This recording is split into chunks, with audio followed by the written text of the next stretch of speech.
What's up? What's up? What's up? What's up, y'all? Welcome to the Draft Nerds um, podcast, and I'm back again. Sorry for we had some technical difficulties, but I'm gonna get back. I'm gonna just jump back into the video. But listen, yo, if you're watching this channel, please like, subscribe, um, share, uh, share the pod, share the links. Make sure you support the channel by donating to the channel through PayPal, and until we can get up to enough followers, where we can start generating funds through YouTube directly. We have to build the channel up in any way we can, and so any donation that comes through the channel is absolutely appreciated. I definitely appreciate it because I do all this stuff on my own, and a lot of the content bring you guys um, is coming just via me, right? So I appreciate you guys, but yeah, I'm gonna get back into the conversation. And the conversation for those who are just joining us for the first time is John Harbaugh. Has he passed his tenure with the Ravens? Like, um has he peaked as the Ravens head coach? And I would say absolutely yes. Right, I would say absolutely. John Harbaugh has peaked as the head coach of the Baltimore Ravens. I think at this point he has gone. The team has gone as far as that I think he can take us. And so because of that, I think it's time for the Baltimore Ravens to make some changes. Um, And so, yeah, man, I think it's like I'm looking at what's going on right now throughout the league, the landscape, and what you see. And I mean, you got so many injuries, you got so many things going on around the league. So many teams just look out of sorts. None of what we expected coming into the season is actually happening, and so I have no idea how this season is going to end up. Right now, it looks like the Buffalo Bills and the Philadelphia Eagles are on a collision course to meet in the Super Bowl. But once the playoffs start, who knows what could possibly happen? What I do know is that going back to John Harbaugh, what I do know is that going back to John Harbaugh, we see a situation in which a guy who missed the playoffs 4 out of 5 years prior to the Lamar Jackson era. Now, I know Lamar Jackson gets a lot of criticism for what goes on in Baltimore unjustly and unfairly. And I know that it's low-hanging fruit to blame the quarterback when things are going wrong and say, well, look at Lamar Jackson's playoff record, and these are the reasons why they haven't reached the Super Bowl. It's not. It's John Harbaugh. And I've said this so many times, but I'm saying it on the channel for the first time. The Ravens, everything in Baltimore has changed throughout John Harbaugh's tenure. Everything. Assistant coaches have changed. Players have changed. Quarterbacks have changed. When John first got there, he had Joe Flacco. He has Lamar Jackson. Running backs have changed. When John first got there, Willis McGahee, Justin Forsett, Ray Rice. Now you got Derrick Henry. Wide receiving cores have changed. Offensive line units have changed. Entire coaching staff has changed. The concessions in the stadium has changed. The seats have in the stadium have changed. The field material, the conditions on which the field is created have changed. You know the one thing that hasn't changed? The head coach. The head coach. That's the one thing That hasn't changed. And because that one thing hasn't changed, we keep getting the same result, which by definition, ladies and gentlemen, is the definition of insanity, doing the same thing over and over again, expecting a different result. We didn't blame Joe Flacco for the lack of success. We blamed Lamar Jackson for lack of success. We blamed Cam Cameron for lack of success. We've blamed Wink Martindale. We've blamed Mark Trestman. We blame Dean Pease. Now we're blaming Zach Orr. Like, at what point is the buck going to stop with the man in charge, right? At what point are we going to look at the head coach and say, maybe it's him?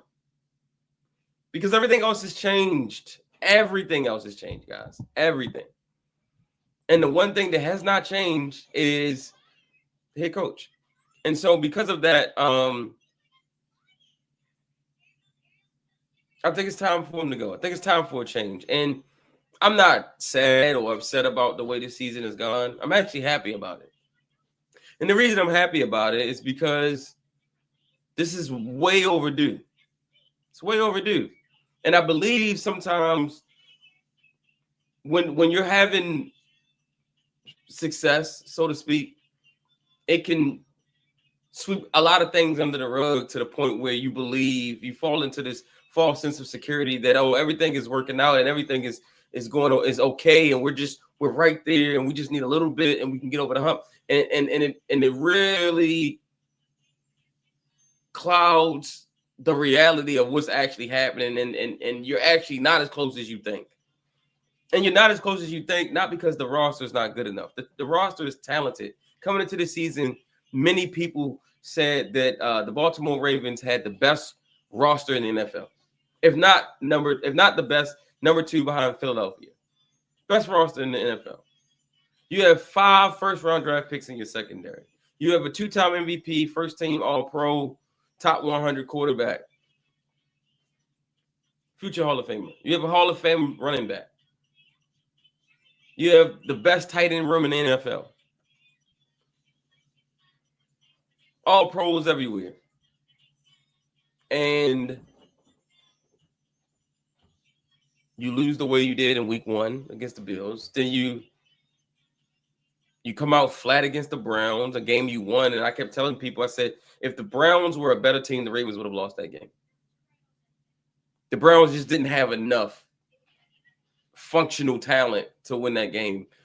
But if they were just a little bit better, they would win that game. And I also said if they come out like that against the Lions, they're going to lose the game. And they did. I also said that they would lose to the Chiefs, and they did. You knew they were going to lose that divisional round in the playoff game last year against the Bills, like in the first quarter. If you're being honest with yourself, you knew that they were probably going to lose that game. And so at what point does Steve Bisciotti pull the plug? At what point does he say, we like John. John's a good guy, but he has taken his team and his franchise as far as he possibly can? Because, 4 out of 5 years, you missed the playoffs during the post-Ray Lewis era. Everybody wanted to give him credit for the Super Bowl. It wasn't him. You know what was him? The mutiny that took place in the locker room when Ray Lewis was injured and away from the team, and everything fell apart. And you know who had to come back to save the day? Ray Lewis. He came back. Terrell Suggs is on record for saying that he got on the phone and he called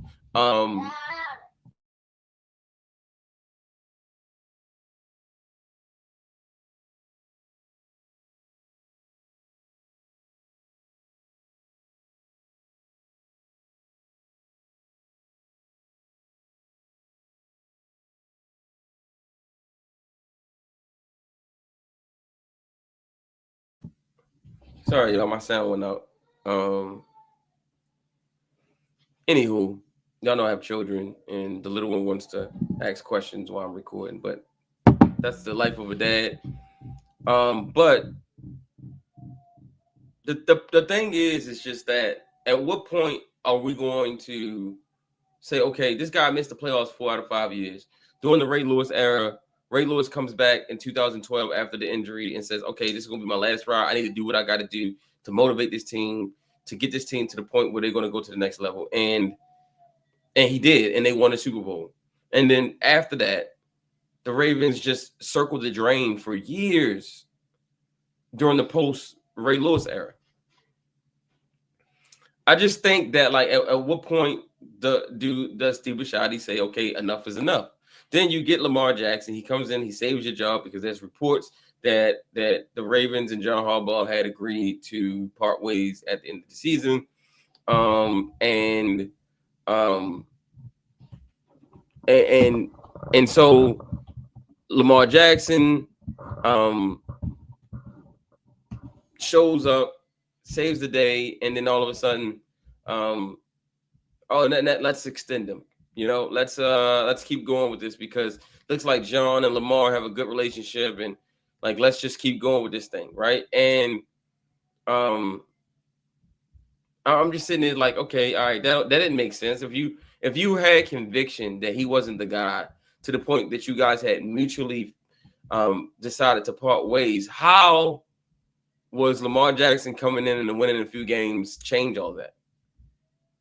Like, where's the conviction in the decision making? But you know what I'm saying? Like,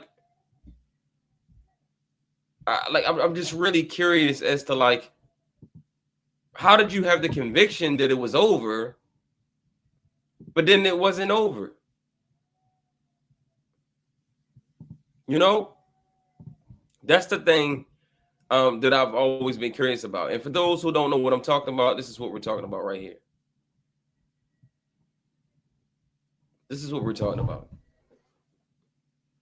The Ravens, John Harbaugh, headed to a mutual parting of the ways, in-season firing not discussed. So they talked about it. It was on the table. It was going to happen, but it didn't. So the article goes: the Baltimore Ravens and John Harbaugh are very likely headed to a mutual parting of the ways in 2019. Sources said, but the former Super Bowl winning head coach is not in any jeopardy of an in-season firing, contrary to some recent speculation. The odds of Harbaugh being back in 2019 are quite bleak, according to several sources close to the situation.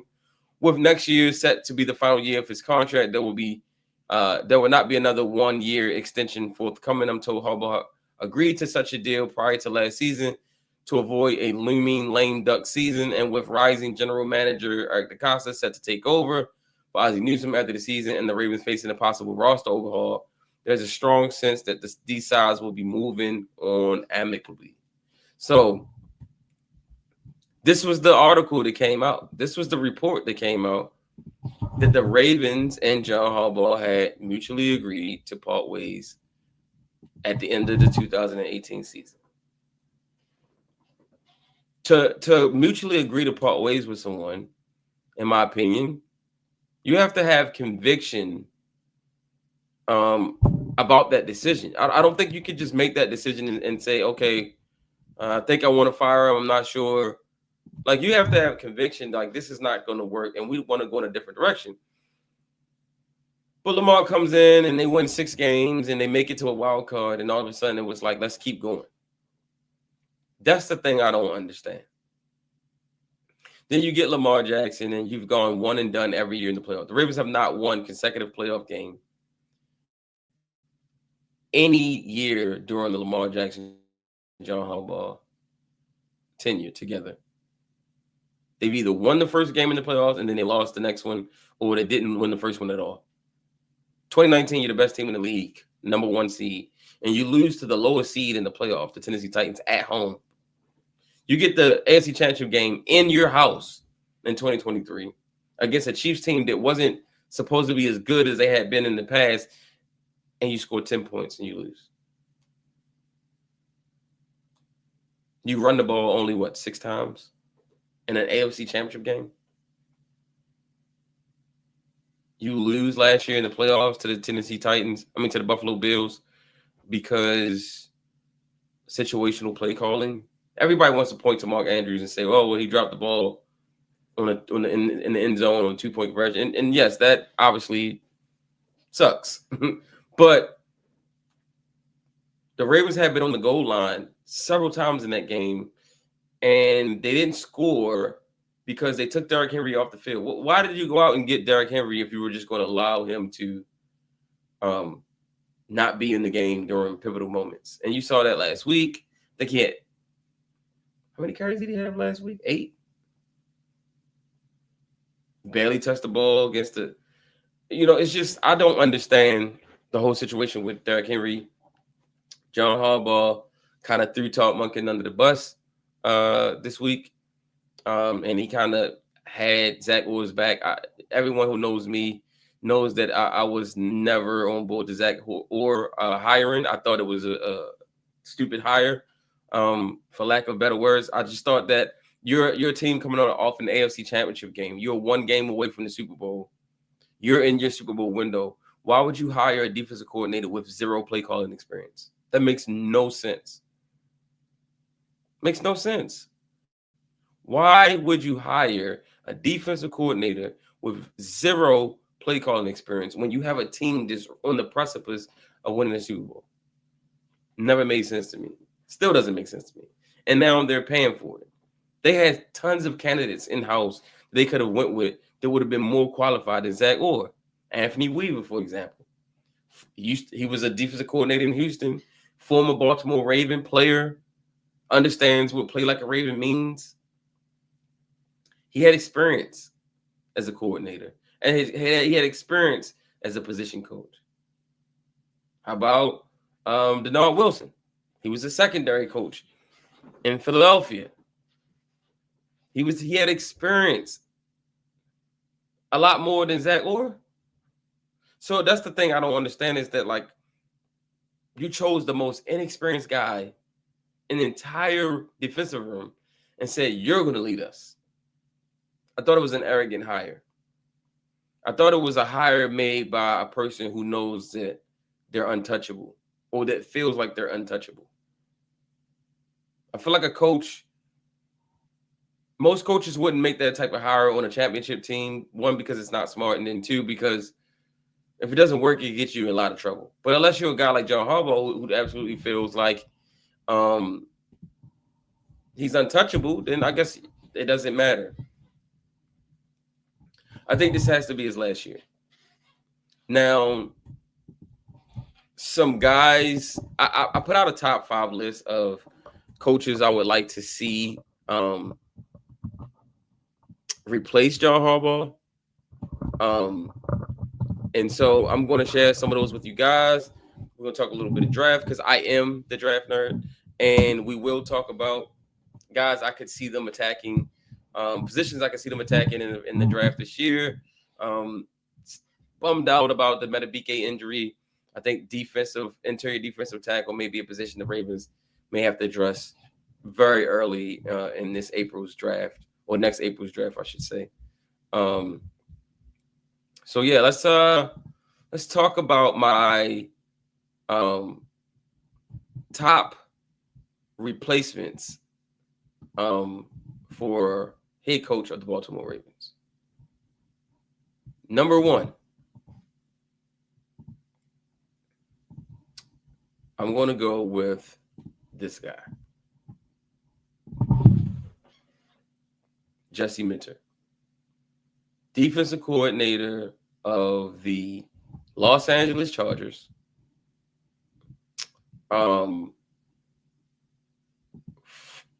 He was formerly with the Baltimore Ravens as a position coach before going to Michigan to assist Jim Harbaugh.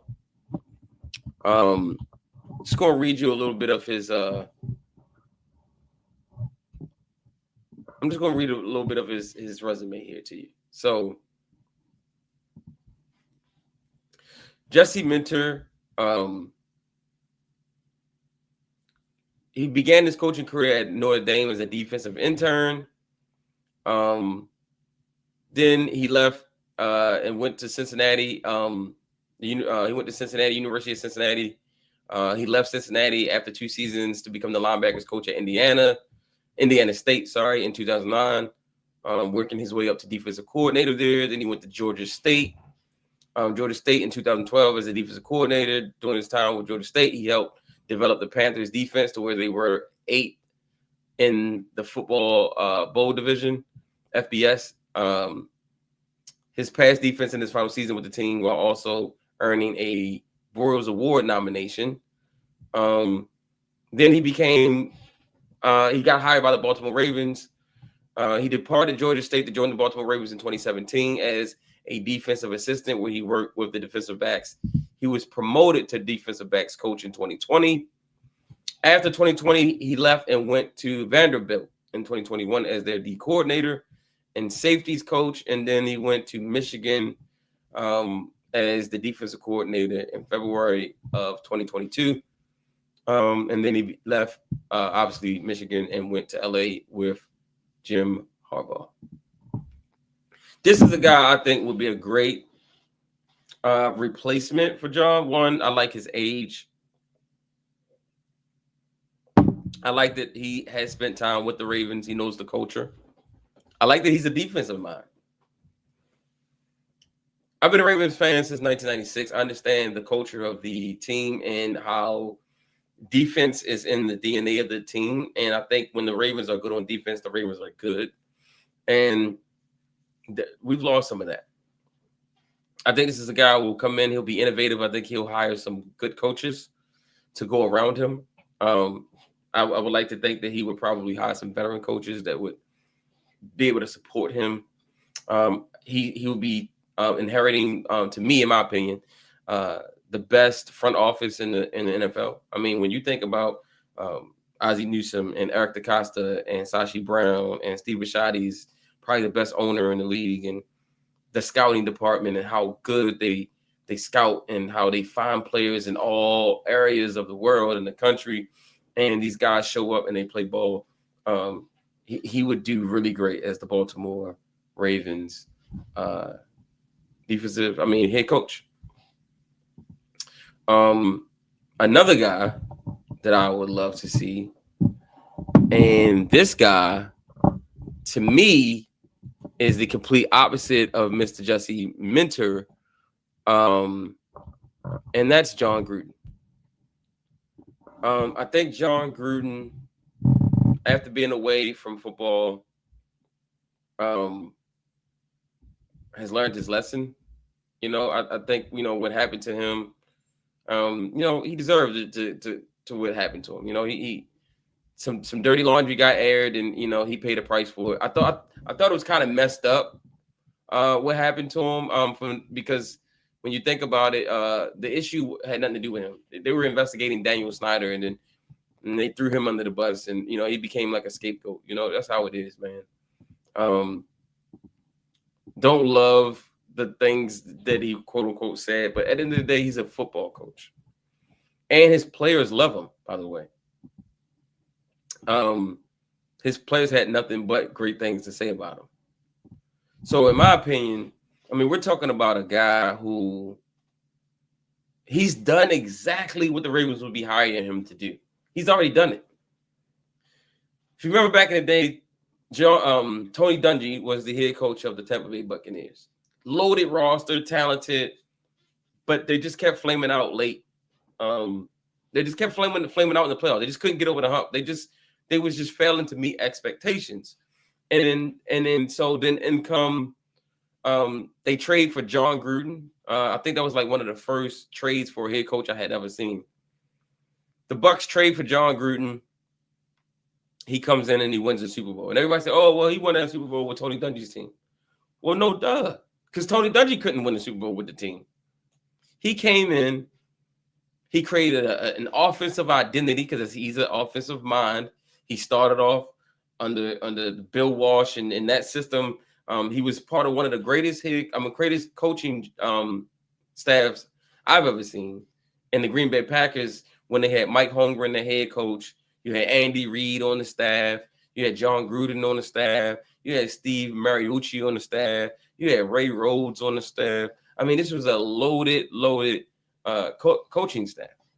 And John Gruden is known as a quarterback guy. He's a quarterback guru.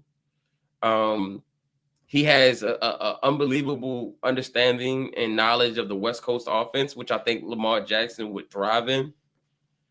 He would bring some energy on the sideline. How many times are we watching the Ravens in the sideline and John Harbaugh just looks lifeless? He just looks like he has no clue what's going on. Like he showed up to the game and he was going to find out, just like the rest of us, what was going to happen that day.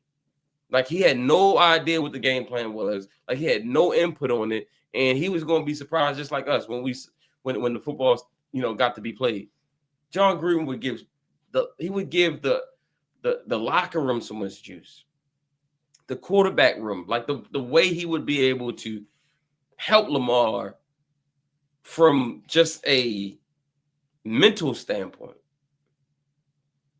the way he would empower Lamar and encourage Lamar, but he wouldn't let up on Lamar either. And he wouldn't be, fanning out over coaching Lamar. I think he would coach Lamar hard. I think he would make the right hires too. Rex Ryan is on record saying that he would be open to coming back as the Ravens defensive coordinator. I don't think he would be open to coach the Ravens defense under John Harbaugh, but I think if the right guy had become head coach, I think he would consider it. I think he'd consider it. Man, imagine a team, the juice they would have with Rex Ryan as defensive coordinator and John Gruden as the head coach. Oh man, you talk about personality. This team needs personality. This team needs an identity. And I never thought I'd say that about a Baltimore Ravens team, but they need an identity. Like, what are they right now? Are they a good offensive team? Are they a good defensive team? What are they? I think they're a lost team. I think they're a team that's coached by a guy who has peaked, has reached his ceiling, and does not have the ability to take the Ravens where they need to be. I'm on record saying that I don't think the Ravens would win another championship as long as John Harbaugh is the head coach. So, and I'm usually right about these things. I don't like to toot my own horn, but I'm right on a lot of stuff when it comes to the Ravens because I understand the team. I've been watching them my whole life, and I know the way they're built. I know the way they're structured. I know the way they think. When it comes to the draft, I can almost predict their pick every year because I just know them and I understand college football and I do scouting myself. I'm looking at these guys and I know I'm like, oh, that guy's a Raven. That guy's a Raven. That guy's a Raven. And so I know these things, and I think Jesse Minter, John Gruden should be the top two candidates.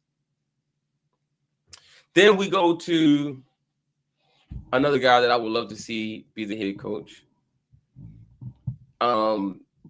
This guy is in part of the top two. I think those first two I gave you are guys that are to me, I think be perfect fits and would just come in and change the culture, especially John Gruden.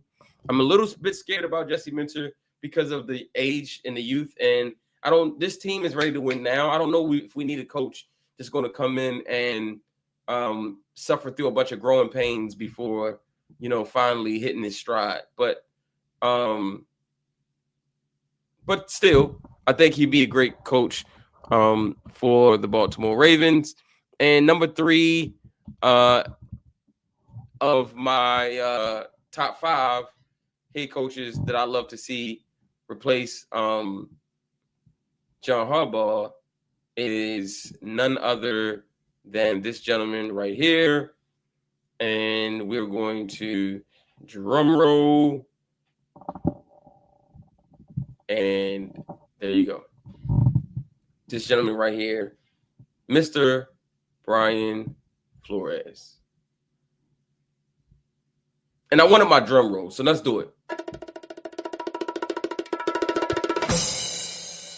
But this is the guy, man. Brian Flores, I think, would be outstanding. So if y'all know my man Bill from Twitter, he always talks about the Ravens have shared DNA with other franchises. And those two franchises are the Pittsburgh Steelers and the New England Patriots. Because Bill Belichick used to coach the Browns, who then became the Ravens, that DNA is spread all through the Baltimore Ravens.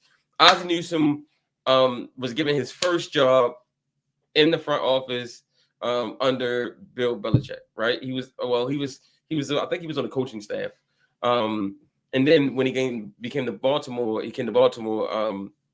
Art Modell made him general manager. But Just shared DNA. And so Brian Flores grew up under Bill Belichick. Shared DNA. Comes from New England. Shared DNA.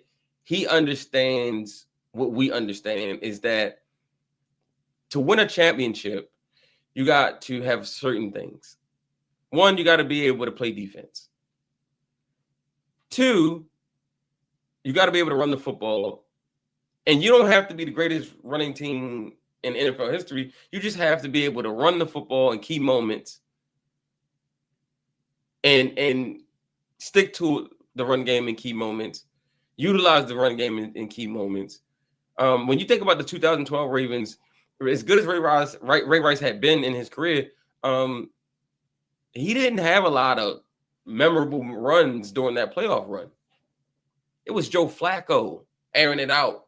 But they ran the ball enough and good enough that people had to respect it. And so it allowed Joe Flacco to make those big plays. It allowed Jacoby Jones and Anquan Bolden and Torrey Smith to make those plays because we had a run game that people respect. Now, the Ravens do have a run game that people respect, but people will not respect it if you don't do it. You don't use it. And now I think the book is out there. I think teams look at the Ravens and say that we know you can run the ball. We know you're one of the greatest running teams of all time. But we also know you won't commit to it when it matters the most. We also know that you will take Derrick Henry off the field on goal line situations when you need to get a score and you're right there and you take out your massive 250-pound running back, 30-pound running back. I don't know how big he is. He's huge. And you take him off the field. That doesn't make any sense. Brian Flores was set up to fail in Miami. That was a no-win situation.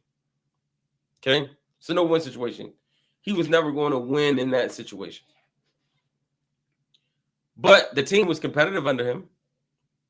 In fact, we lost to them. The Ravens, and I say we because I'm a Ravens guy, but the Ravens lost to the Miami Dolphins when Brian Flores was the coach. And that team was not good at all. The Dolphins were not good at all. They didn't have a lot of talent. But he drew up a scheme against Greg Roman and Lamar Jackson that the Ravens just couldn't figure out. I think Brian Flores deserves another head coaching job. And this time I think he deserves a real head coaching job, an opportunity to have a legit job where he'll have a really good front office who knows how to build a roster, and he will have an MVP quarterback, and he'll have a roster loaded with talent that he can go win a championship with. I would love it. Excuse me. I would absolutely love if Brian Flores was the next head coach of the Baltimore Ravens. So, to recap, you got your top three. You got Jesse Minter, John Gruden, and Brian Flores as potential John Harbaugh replacement that I, Draft Nerds, would love to see. And that brings me to, well, before I go to that point, tell me what you guys, hit me in the chat. Let me know what you guys think about Brian Flores, John Gruden, Jesse Minter. What do you think about my top three of my top five so far?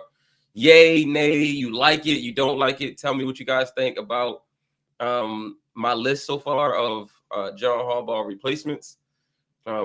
Jesse Minter, John Gruden, Brian Flores. Give me your thoughts. In the meantime, if you'd like to donate to the channel and support the channel, please do. We cannot do super chat and everything like that on YouTube right now until we reach 500 followers. So please like, subscribe. Once we get 500 subscribers, then we will be able to then generate money and use super chat and all that through YouTube. But until then, you can donate to the channel through PayPal. The PayPal name is DraftNerds 4. And you can go in there and make a donation to the channel. Anything that you choose to donate to help support the channel is appreciated. Because again, I do all this stuff on my own. All the content I do on my own. When I go to the Senior Bowl, East-West Shrine game, the NFL Combine, I'm doing it on my own. So I love to continue to bring more stuff because the bigger the channel gets, the more we can just bring more and more content that'll just be like, I know you guys will love it. So, and I know a lot of you guys follow me on Twitter or used to follow me on Twitter, and you follow me in Discord and Playback and all those things. And so you know what I'm about. So let's go to the chat real quick. Jordy, John Gruden for sure. Passion is immeasurable. Absolutely. Skeptical. All three are good picks. Love them. What do you think of Dion coming to the NFL? Skep, I love it. So let me just say, let's just start with, I would love Dion coming to the NFL. Love it. I think he'd be awesome for the culture of Baltimore. You talking about a black coach like Prime in Baltimore. I think that would go over very well. I mean, you're talking about Deion Sanders coaching Lamar Jackson. The amount of aura that would be just oozing out of the organization. I mean, you're talking about Ozzie Newsome, greatest black GM ever. You're talking about Lamar Jackson, one of the greatest black dual threat quarterbacks of all time.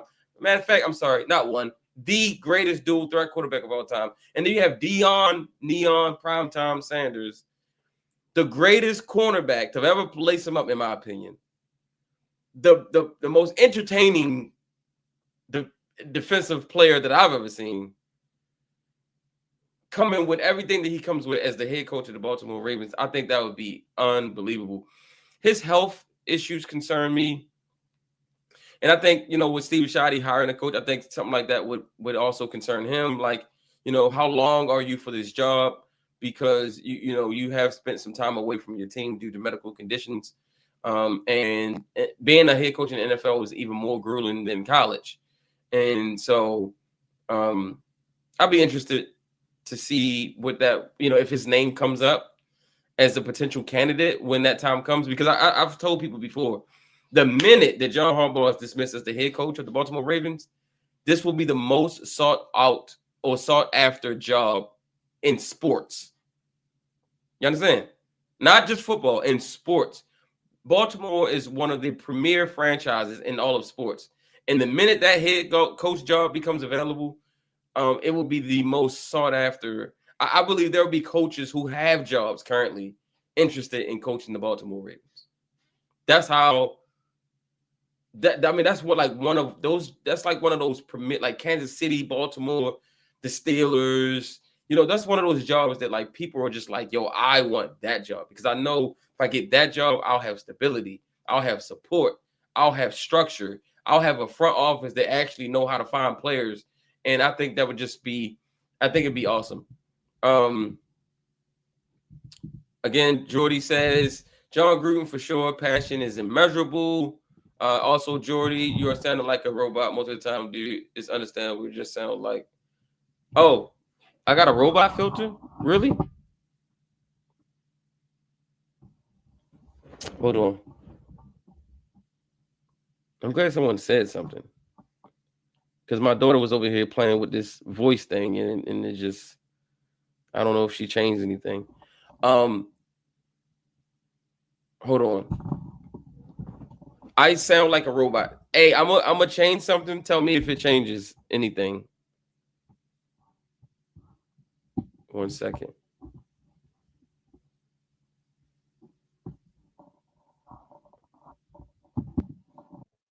All right, what about now? Oh, you said I'm good. Okay, Nigerian Nightmare says I'm good.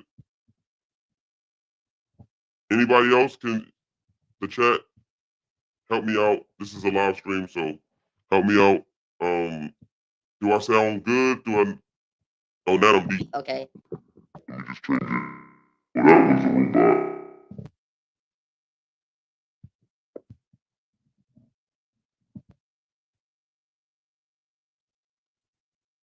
All right, what about now?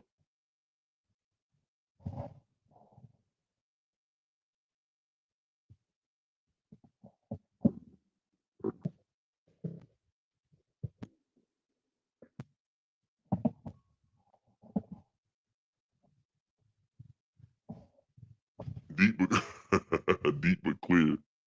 Okay. All right. Let's see if we can change this. All right. How about now? That should have done it. There we go. That should have done it.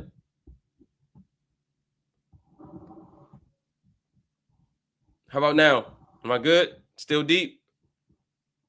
Perfect. All right, there we go. There we go. I got this soundboard, and my daughter likes to come in and just press the buttons because they have a bunch of colors on them, and she looks at the colorful buttons and she's like, "Ooh, look, colorful buttons.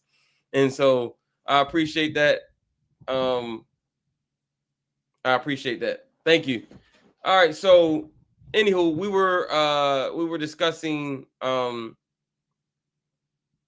yeah, it's there's literally a robot filter. So that's crazy. So I've been talking this entire time with a robot filter. That's crazy. I wonder what that sounds like. But apparently you guys heard me because you were like responding and listening. So this whole time I've been sounding like a robot, but you guys got the gist of it, right? So let's get back to the chat about the coaches. So we started off with my top 3 coaches to replace John Harbaugh. One of which is Jesse Minter, John Gruden, and the guy you see on your screen, Brian Flores. I asked the chat, what are your thoughts on my top 3 so far? Do you like the list so far? Do you not like the list? And so Skep said that he liked it. He said all 3 picks. I love all 3 picks. What do you think of Deion coming to the NFL? I gave my opinion on Deion coming to the NFL. I think with the swag, with the energy, him, Lamar, the city of Baltimore, I just think it would be a vibe. I mean, they might have to do a movie about that, especially if they win the Super Bowl. I would say, so then Nigerian says, I don't know much about your first choice, but I like Gruden and Flores. Absolutely. Jordy says, I prefer Ray Lewis as head coach the most. Are we ruling out Ray Lewis? All right. It is bad. So I guess this was a response to this to sound super deep, still deep. Good. Deion's health. Yes. So Deion's health was the thing that I think would concern me for sure. He's been in and out of the hospital a lot, y'all. Like a lot. Like I think he had to have his gallbladder removed. I think he had his toes amputated. He was fighting cancer. I don't even know how long Deion's going to coach just in general. So I think someone like Steve Bisciotti hiring a coach, I don't know if he would want to go that route with Deion. I think it'd be great for the organization. I think Deion would come in and he would win. I think he put together a great staff. But I think Steve would want to know if this guy, if his coach is he here for the long haul? You know, is this a guy that I can trust that's going to be, you know, healthy enough to coach the team? You know, and like, is he going to be taking, you know, months off to go and deal with his health? That's something for sure that I think Steve Bisciotti is going to have to think about. So Skep says, could Deion be a bridge until he finds a job coaching his son? Sure. I think he could. The thing is, though, the Ravens like stability. They don't like switching coaches. And so I think that if they hire a coach, they want that coach to be around for the long haul. I don't know if they would want to hire a coach to be around for like just a couple years and that's it. I think they want a coach that they can continue to just build until, you know, whenever. Yes, John Gruden is a little older, but I mean, you know, you see coaches coach for a long time. So I don't know if he would want to hire Deion unless he got some assurances. One, that he's in good health, and then 2, that he's here for the long haul. I don't think they want to bridge quarterback. I don't think they want to bridge coach. I don't think they want to bridge anything. Anywho, so Brian Flores, I would love. If you couldn't hear me when I sounded like a robot, I think he'd be a great coach. Mr. Bill always talks about shared DNA, and he always talks about how the Ravens have shared DNA throughout the league with certain teams. Those 2 teams really mainly being the New England Patriots and the Pittsburgh Steelers, because of where they came from and how they were built. Bill Belichick was the head coach of the Browns that then became the Ravens. And so New England has a lot of, well, they used to have a lot of that built-in DNA that the Ravens had, which is why when those 2 teams played, they were so evenly matched because it's like the same team, basically. It's just at that time during the Patriots dynasty, they had the better quarterback. And for many of those years, we didn't have a quarterback at all. So, but Brian Flores, man, he got a raw deal in Miami. I think he'd be great for the Ravens. I think he would come in and he would establish just a no nonsense. I just think the defense would be purposeful. I think they would be meaningful. I think they would be intentional. I think you would see what you just saw last week.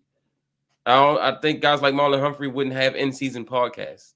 I'm just being honest. I think Roquan Smith wouldn't be running away from contact. I think, I just think they would have more pride on that side of the ball if this guy was the head coach. So that's my number 3 guy. Then we go to my number 4 head coach replacement for John Harbaugh. And number 4 for me, and this is my list of guys that I think that I would just love to see, just get an opportunity to be the head coach of the Baltimore Ravens, because I think these guys would do really good. For me, number 4. Now, y'all know I love Ray Lewis, and he is on this list, by the way. And I'm gonna get to him because I think he'd be awesome. But number 4 for me is this guy. I think a lot of you guys would agree with me that this guy would be a great fit for the Baltimore Ravens culture and everything that they do. Let me get my drum roll. All right. And the guy is none other than Anthony Weaver. One, he shouldn't have been allowed to leave in the first place. He should have been the defensive coordinator instead of Zach Orr, obviously.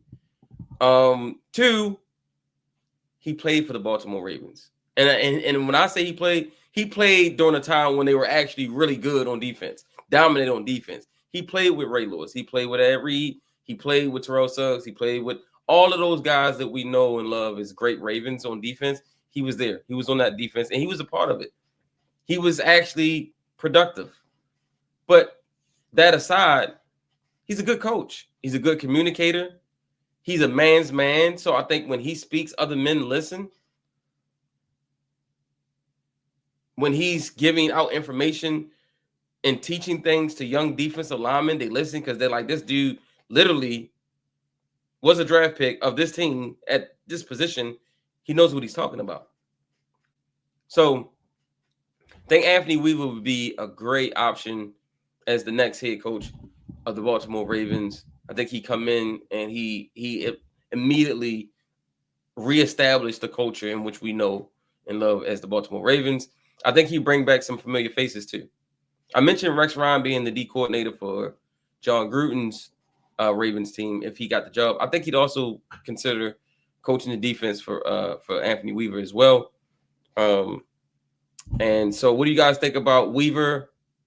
Skep says, now Weaver is my guy. I wanted him to replace Harbaugh before he left for Miami. Natural leader, not a fake leader. Absolutely. And remember when The Wire did a little on Wired, they did a little special on him where they focused on his family and stuff. I thought it was really cool to see him just like he's just a man's man. Like, I think that the locker room would respect a guy like Anthony Weaver. If you're looking for a defensive guy, what do you think about Robert Saleh? He might be looking for a head coach job. Nah, I don't think Robert Saleh fits Baltimore's culture. I think he's a good coach. I think he got a raw deal. And with the Jets, I don't think anyone can be successful with the Jets, in my opinion. But I don't think he fit Baltimore's culture. Nigerian's Nightmare says, I didn't want him to leave. Neither did I. So it seems like we're all on board with Anthony Weaver also being a candidate as the next Baltimore Ravens head coach. Yeah, absolutely, Skep. Skep says, the Wired episode was when it was confirmed for me that Weaver was a true leader of men. Absolutely.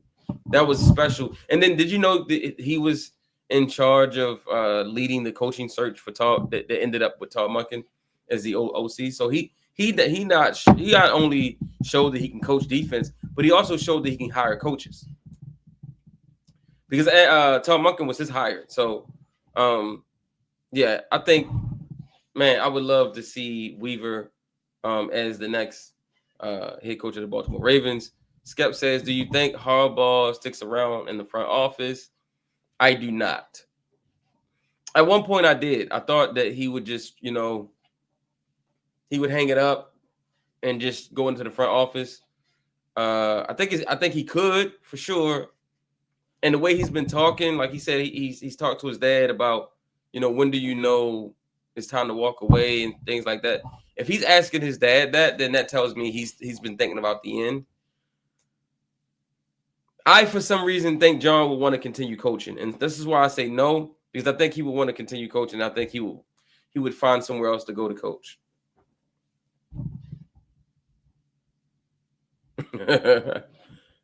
Skip says, dude just needs to be done with football and go be with his family.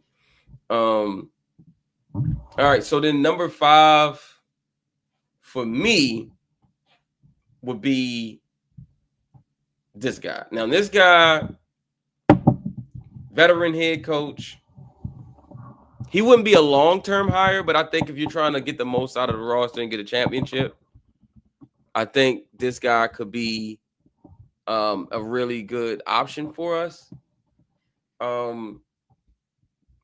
I think he come in, he hold guys accountable. He get the Ravens back to what they need to be as far as expectations and just being respected. Just like I feel like people don't respect the Ravens anymore, right? And I think this guy right here would be a really good short-term replacement. And drum roll.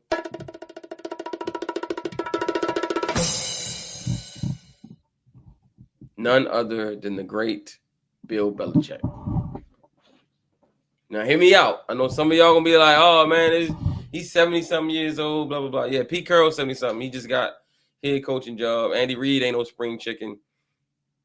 Reason why I say and this guy would be great. One, I think he never wanted to go to college. I think he wanted to get an NFL head coach job. But I think Bill, Bill isn't everyone's cup of tea. I think he rubs some people the wrong way because, he's just unapologetic about who he is. And I think, that can rub some people the wrong way. But one thing I do know is he's an awesome head football coach. Awesome head football coach.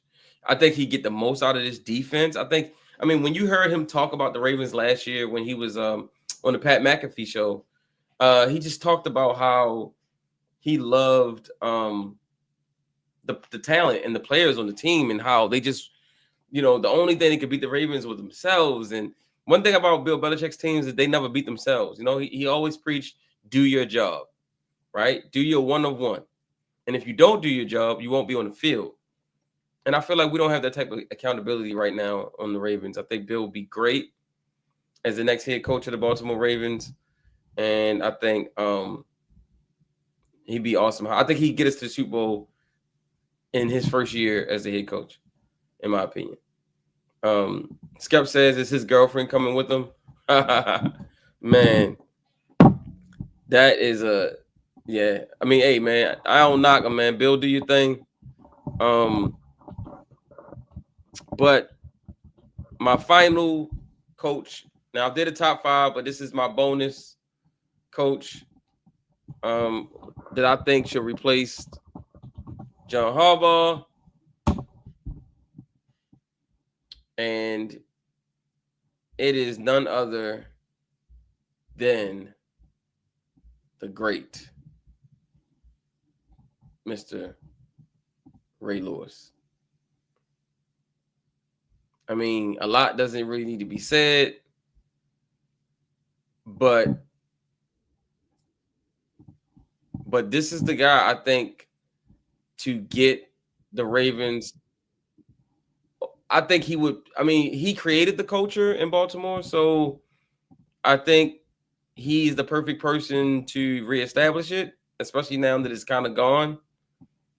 I mean, this clip right here, just and this guy Rokon went out and had the greatest game of his life after this. They hunt. Lead them to hunt, bro. 60 minutes this time. You understand? Minutes this time. They gonna follow your lead. They gonna follow your lead, right? We're strong individually, but together we'll tell Pacific. Pull them together, bro. Now think about that. Imagine him speaking life into our players Hunters hunt. every day. They hunt. In the meeting rooms, hunt, bro. in the training room, 60 minutes this time. on the practice You field, understand? going into a playoff game. They gonna follow your lead. They gonna follow your lead, right? We're strong individually, but together we'll tell Pacific. Pull them together, bro. I think he'd be a great replacement for Ray Lewis. I mean, for John Harbaugh. I think Ray Lewis would absolutely reestablish the culture that he built. I mean, the dude, he's got a statue in front of the stadium. So I think there's no one better to lead us into the next generation of Super Bowl winning teams than the guy who brought us the first two. So I think he'd be perfect fit, man. This defense needs to get back to what it used to be, and he'd be perfect. I also think he hired Rex Ryan, and I think him and Rex would have that defense hunting. And I think he'd be smart enough to hire the right guy to coach the offense. So I'd love to see it. I would absolutely love to see. He's got so many connections too in the coaching ranks that I think he'd be able to put together a really interesting, really talented coaching staff. I love John Gruden. I think John Gruden would probably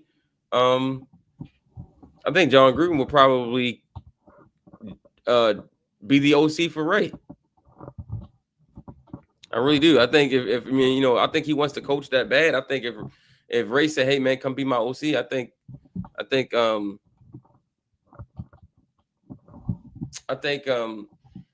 John would do it, man. I think he'd do it for sure.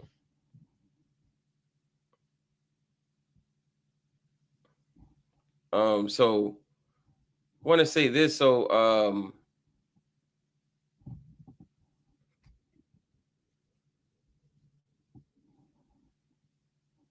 I want to show y'all something.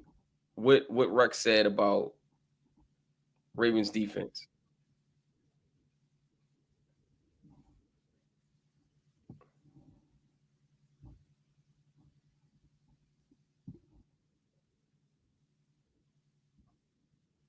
I'm gonna find this clip for you guys. Get this clip queued up. But the Ravens.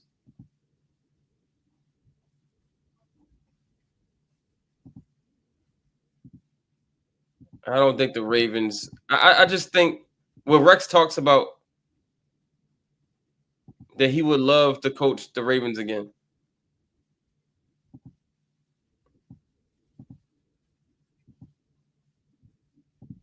I just think that when you look at what's been going on with the Ravens, man, I don't know how you run it back again this year, y'all. I mean next year, y'all. I just don't. I really don't. I don't know how you run it back next year. Just want to pop this clip on though, real quick, of them talking about the Ravens on Get Up. It wasn't good. That Baltimore has to work through, but none may be bigger than that hamstring. For sure. They have 3 straight home games coming up with the bye in the middle of it. As you mentioned, they have the Texans, the Rams, and the Bears. So maybe they can get right. But Rex, you and I were talking before the show. There's a part of you that will always be a Raven. That defense, a lot of it is in your image and your imagination. So if I were to ask you to give one word to describe the Baltimore defense right now, what would it be? Unrecognizable. I don't recognize anything. I don't recognize the tackling. I don't recognize the Raven mentality, the Raven pursuit, the Raven pass rush. I don't recognize the scheme. So it's not even just the disposition of the players, but I don't recognize the scheme. Like this used to be an attack first defense could care less who they were playing. All right.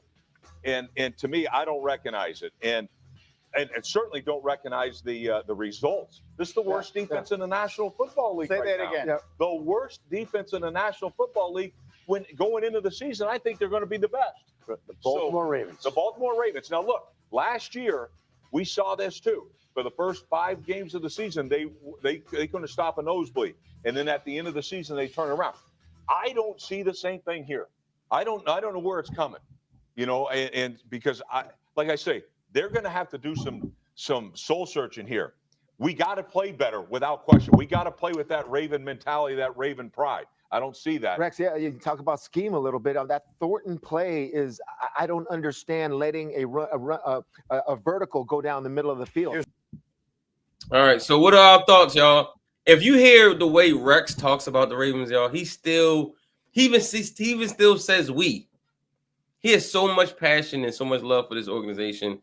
And I know as being I call him one of the founding fathers of the Ravens, because Rex was one of the original Raven coaches when our defense became that, right? When we became those bullies of Baltimore, he was one of the founding members of that. He was one of the reasons why they were the Baltimore bullies.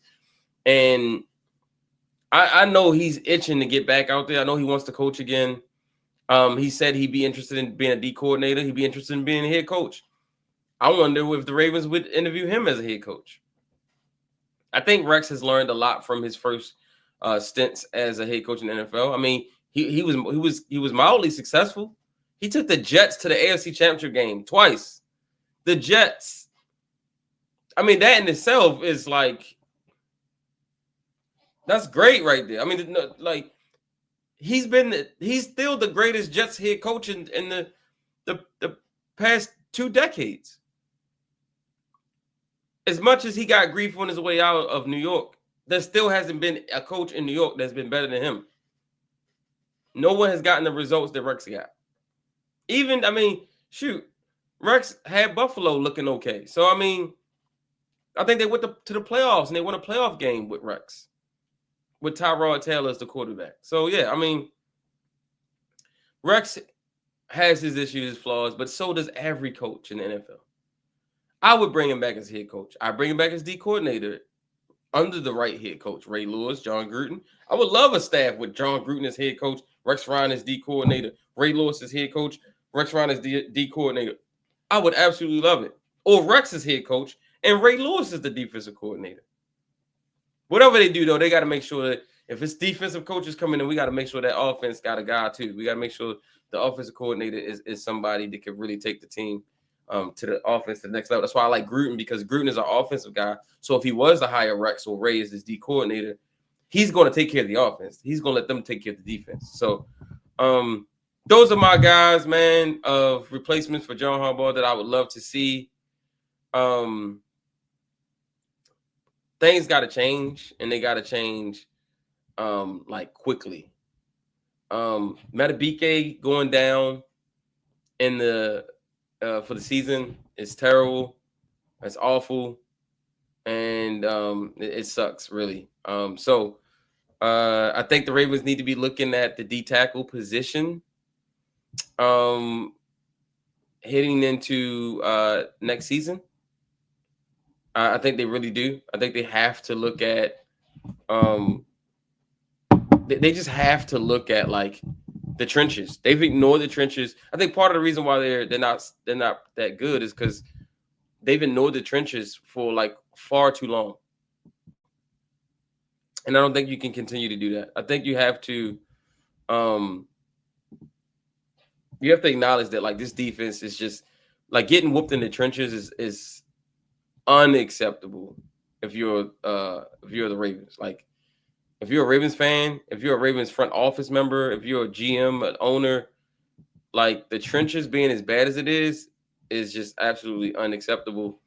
Daniel Fleley shouldn't be starting for the Baltimore Ravens. So I know I heard a lot of Ravens fans throw out the name Ruben Bain as a replacement for Matabike, or not even just a replacement, but just as a guy to add to the D line. Matabike, if his career is over, man, Godspeed. I hope that his next chapter is great. But this is the guy I think the Ravens should, and I'm going to talk about this more tomorrow on the chat. Not the chat. I'm actually going to do a live stream tomorrow as well. I just think that we need to attack the trenches, and this is the guy I think that we should do it with.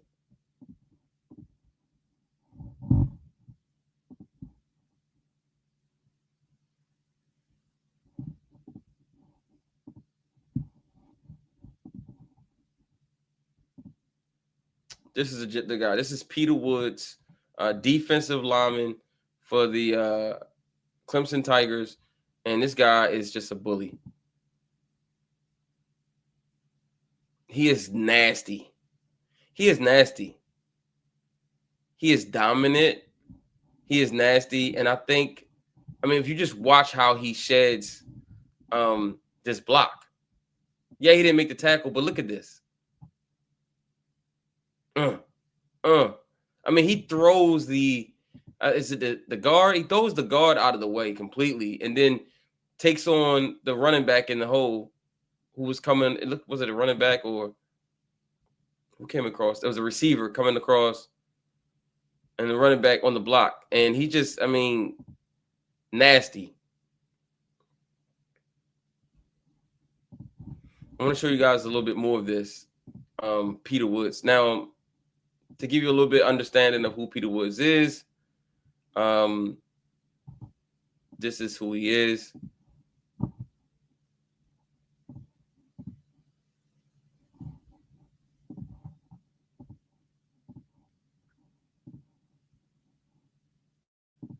All right, this is Peter Woods right here. He's 6'3", 315 pounds. This season, he has 15 tackles, 5 solo, no sacks. But yes, he's 6'3", 315, ran a 4.75 at his pro, not his pro day, but in college at Clemson. He was a 5-star coming out of high school. Some of his strengths in his scouting report: explosive off the snap, jumps off tape. Explosiveness off the snap, jumps off tape, consistently the first defender moving at the snap, gaining immediate leverage, advantage that disrupts blocking schemes before they develop. He has rare athletic fluidity for his size, allows him to bend and contort through gaps that should be closed to a 315-pound man. Showed this repeatedly against Georgia's NFL caliber interior offensive line. Violent, heavy hands that land with shocking power. When he connects cleanly on a punch, opposing linemen visibly rock backwards, creating an instant separation even against double teams. Versatility to play anywhere from 3 technique to outside edge. Demonstrated this against Virginia, where he recorded 5 tackles and dominated from multiple alignments across the front. Exceptional run defense instincts, consistently diagnoses blocking schemes pre-snap, maintains proper gap integrity, and shows the processing speed to adjust when plays develop differently than expected. He has a powerful lower half, generates tremendous drive when bull rushing, can walk offensive tackle straight back into the quarterback's lap when he decides to convert speed to power. Absolutely, ladies and gentlemen, that's what we need. What are your thoughts about Peter Woods? I'm going to play some of his stuff, and I just want your thoughts on in my opinion, he'd be outpicked in the first round for the Baltimore Ravens. He beat the pick. I think he's that good, that talent. But yeah, what are you guys thinking? What do you think about Peter Woods? So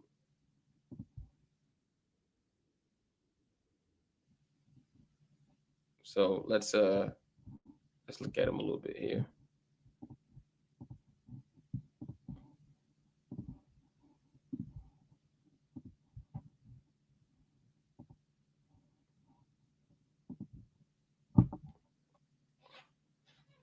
And you see, just like the scouting report reads, I mean, he's violent with his hands. He shows a motor. He runs. I mean, I've watched so many of his games, and he's chasing guys down the field. 315 pounds, and he's chasing guys downfield in the next level when they get outside. He has the versatility to play outside. He can play inside. That's something that this team needs more of as well. Metabike gave us a lot of that versatility. So grabbing a guy like Peter Woods would be just. I mean, he would be awesome to come and replace Metabike. And if for some reason Metabike's career is not over, I mean, he'd be an awesome partner in crime to play with him. But I mean, look at him. He just stands the guard up. He resets the line of scrimmage. That's something the Baltimore Ravens used to do a lot in their heyday. I mean, one of the things that made them a great defense is that they always played on the other side of the line of scrimmage. They dictated to the offense how this game was going to go. We were going to play in the backfield. So if you want to beat us, you're going to have to do something else. But we're going to dominate the trenches. We're going to dominate the line of scrimmage. Guys like Haloti Nada, guys like Trevor Price, guys like Kelly Gregg, Jarrett Johnson, Terrell Suggs. I mean, these guys were monsters up front. And this guy's another guy that I think would be great. What are your thoughts? Do you guys like the idea of Peter Woods as the Ravens' first-round draft pick this year? Do you have someone else? Y'all hit me in the chat. Let me know what you think. Again, support the channel. As you can see, the ticker going by. You can donate to the channel through PayPal. The PayPal name is DraftNerds 4, number 4. You can donate to the channel through there. And someone asked me about Venmo. I'll set up a Venmo maybe so you guys can donate to the channel as well through that. But once we get to 500 subscribers on YouTube, then we can activate the super chat and people can donate directly to the super chat. But I mean, man, what do you guys thought before we get out of here? Before we end this, tell me what is your thoughts about my top 5 coaching replacements for John Harbaugh, or a guy that I think the Ravens should be targeting in the first round, and Mr. Peter Woods, D lineman from Clemson University. Y'all tell me, hit me up in the chat. Let me know what you think. Because the Ravens can still win the Super Bowl next year. I just think a couple of things need to be changed, critiqued, and I think it'd be better if they get a better coaching staff and they add some pieces to the team and guys get healthy and stay healthy. I think they can win the Super Bowl next year. Absolutely. Sometimes you got to take a step back in order to take a step forward. And I think, getting something like that would be I think it'd be awesome to get one of those guys as our next coach. So I want to do,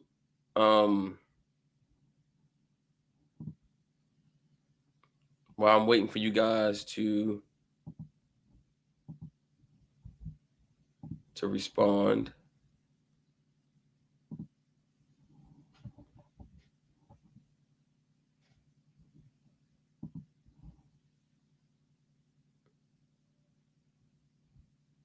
I'm going to play something for you guys. This was a great game this year between two heavyweights. I just want to show you just some film of Peter Woods against LSU this year. For those of you who watched the game live, you probably remember this game.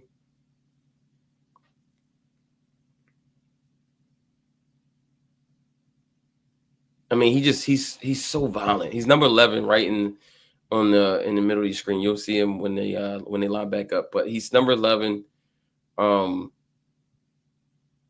Skep says, intriguing prospect. I don't watch college guys until the NFL season ends, but he is intriguing. What is his arm length? Then he says he seems to have shorter arms. Let me see. I can tell you right now. I think they measured his arms. I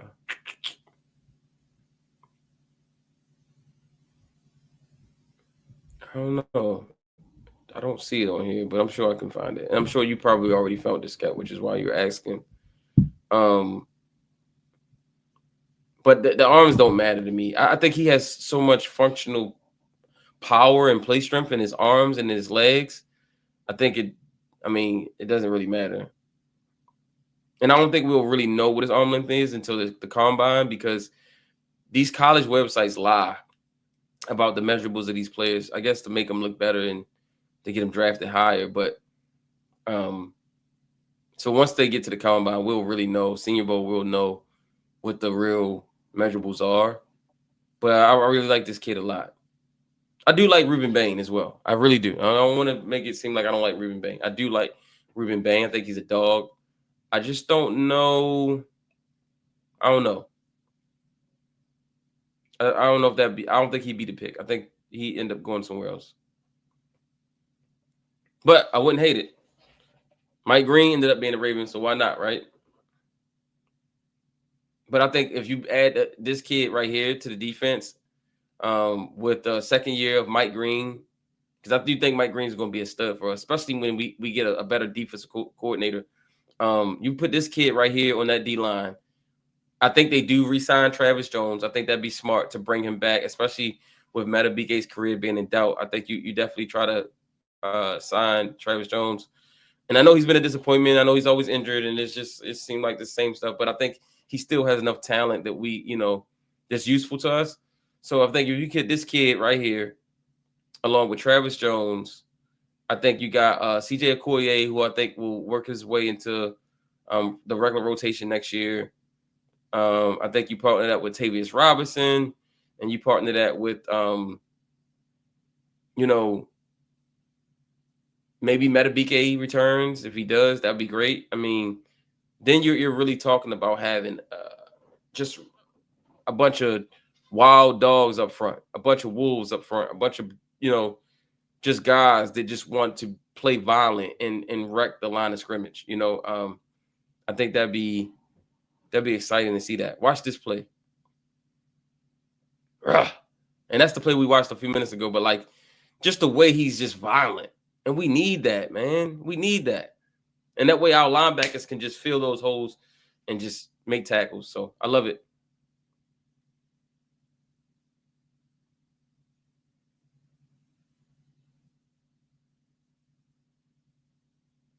Yeah, for sure, Skep. And Skep makes a good point, y'all. He says the kid is strong, plays with solid base, doesn't get out leverage. I like him. And that's one thing that I noticed. Like a lot of times we don't have right now, and it's like guys are getting moved way too easily up front right now, and we need guys that are just violent, guys that are just gonna refuse to be moved, and just having that solid base is important as well. And tomorrow I'm going to do Ruben Bain. I'm going to do Ruben Bain tomorrow. I'm going to do TJ Parker, who's Peter Woods' edge rush partner, D lineman for Clemson as well. I'm also going to do Keldrick Falk. So I'm going to do full all 22 breakdowns because we're going to have more time tomorrow. We're going to get up early and do it. But yeah, man, I mean, this is exciting. I can't wait to think about like the way we're going to attack the off season. I know it sounds crazy because we're 4 weeks into the regular season, but I'm the draft nerd, so it's my job to think about the things that normal people don't think about, right? To think about the draft, to think about the next group of Ravens, the next group of whoever your favorite team is, helping you understand the draft in general and what's coming, right? I know a lot of people don't even think about the draft until the off season because they're trying to focus on one thing. So it's my job to bring certain players to your mind, to your thoughts, so that you're like, okay, cool. Our team isn't looking very good right now, and so this is really cool, right? So, yeah, I think that'd be awesome. I think that'd be really, really awesome to continue to build this, and we go from there where we can watch more film, more player breakdowns and strategies and things like that. So that'd be awesome. I think he did wrestle before. I think I read somewhere in his profile, Scap, that he's a former wrestler. Let me see. I'm gonna look for it because I think it is, and I think he did. I think he was a wrestler. He's from Alabama.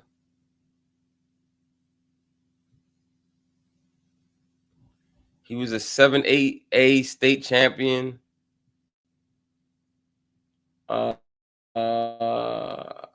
Max All-American, Alabama Player of the Year.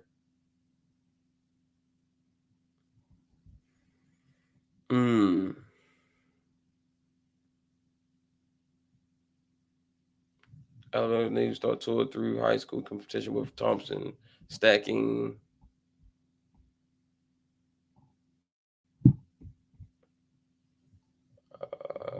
Stacking 4 consecutive 7A state championships while amassing an eye-popping 260 tackles, 70 tackles for loss, and nearly 30 sacks. His dominance earned him Max Prep All-American honors and Alabama Player of the Year recognition before arriving at Clemson as ESPN's 9th-ranked overall prospect in 2023. Woods wasted no time making his presence felt in Death Valley, earning freshman All-American honors while posting 27 tackles and 10 quarterback pressures, most among Clemson's interior defenders, despite playing just 307 snaps. His sophomore campaign, he showcased his versatility and split time between defensive tackle and edge. Yeah. He also made Max Feldman's freak list. So most of you know about the freak list, but he made the freak list. He you got to be a freak to be on that list. If you think it could be serious. Yeah, I think this guy would be great, man. But anywho, we're gonna stop it right there, and I'm gonna check y'all tomorrow. Thank you for locking in and watching with me. I know it's late, but for my folks on the West Coast, it's still early for us. But for those on the East Coast, I appreciate you, watching this and rocking with us. But tomorrow we'll be back.